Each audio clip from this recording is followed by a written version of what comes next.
Hey everybody, it's Stacey with Bridges 527. I want to chat about tr Cry Macho, the latest Clint Eastwood movie. Okay, so the title alone lets you know this has to do with macho. What is the idea of manhood?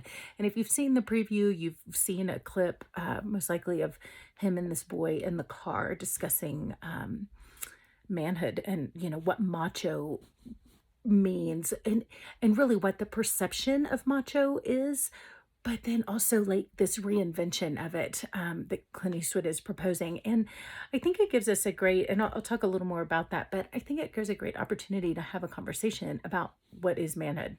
Like, what does the Bible say manhood is? What does our culture say manhood is? Where are the differences? Who are some of your heroes who exemplify what you think it is to be like a great man, and what makes them great?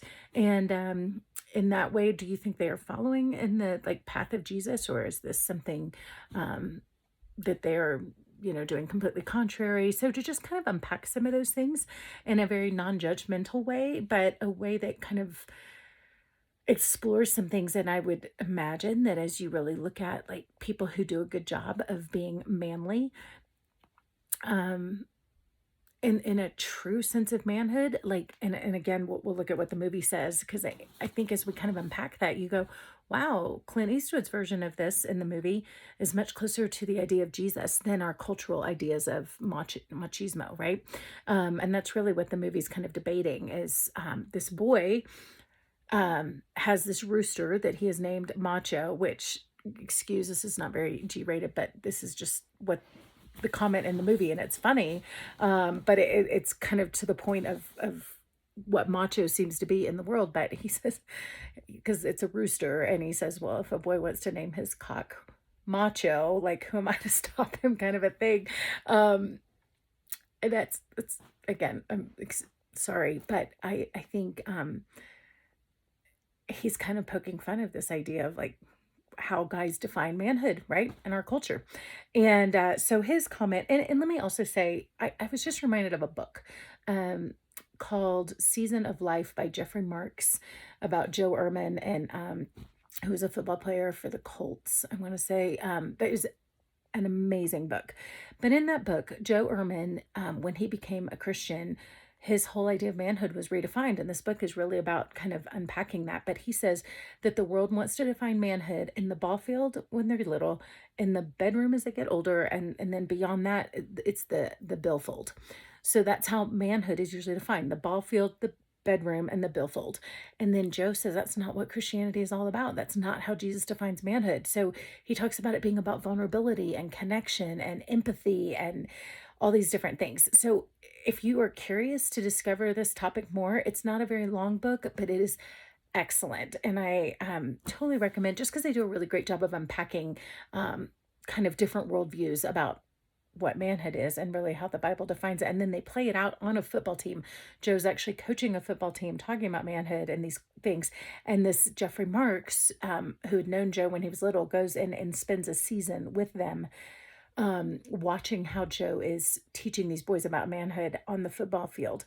And it's kind of, and it changes his relationship with his dad. It redefines things for him. Like, it's excellent book. And really this movie kind of, not in as deep a way, but really goes into some of these same ideas. So here's in the movie, what's his name? Clint Eastwood, brain freeze. He says, as he's talking to the boy about the rooster, and the boy keeps going, the rooster has a name, like his name's Macho, like he wants, and which is important, names matter, right? But this rooster, and they're talking about what being macho is, but he goes, the macho thing is overrated. People try to be macho to show that they've got grit. And he starts explaining like he himself was this crazy cowboy who broke, rodeos, and he was, quite famous by macho standards in the world, right? And he goes, what an idiot. Only an idiot can be in a profession like that, like this rodeo profession where you're just trying to conquer a beast and you're willing to kill yourself doing it and whatever. He's like, that's for idiots. And who he used to be, clearly.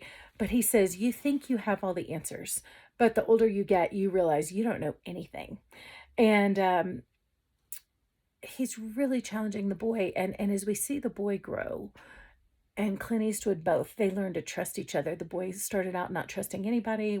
He was angry, he was bitter, but becoming a man, he started learning to trust um, other people and to be vulnerable with them. And so we kind of have this redefining of manhood. It's not about being tough and solo and gritty and just, all the physical kind of machismo thing, but it's much more about connection. And even the rooster, who really I think is a fascinating metaphor for the boy.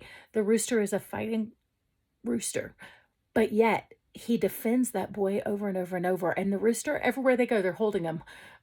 He just follows them everywhere. And to be honest, like, it may seem ridiculous, but there was a chicken that I took care of for a while who was like that. She wanted to go everywhere I went. She would sit and read my Bible with me in the mornings. Like, she was such a pet. So, I mean, I get this rooster because I had one like it. But the rooster, this fighting rooster who is known for his machismo in the rink and who saves the boy countless times in the movie, but really that rooster is tender and vulnerable and is a friend, and there's a relational aspect. And that's really like the boy himself, right? And so there's lots of ways that rooster and his life, they're kind of parallel examples, or one's kind of a metaphor for the other. So anyways, that was kind of fun to play around with in my own brain because I'm nerdy like that. But anyways, so I would say have some conversations with this movie about how does God define manhood?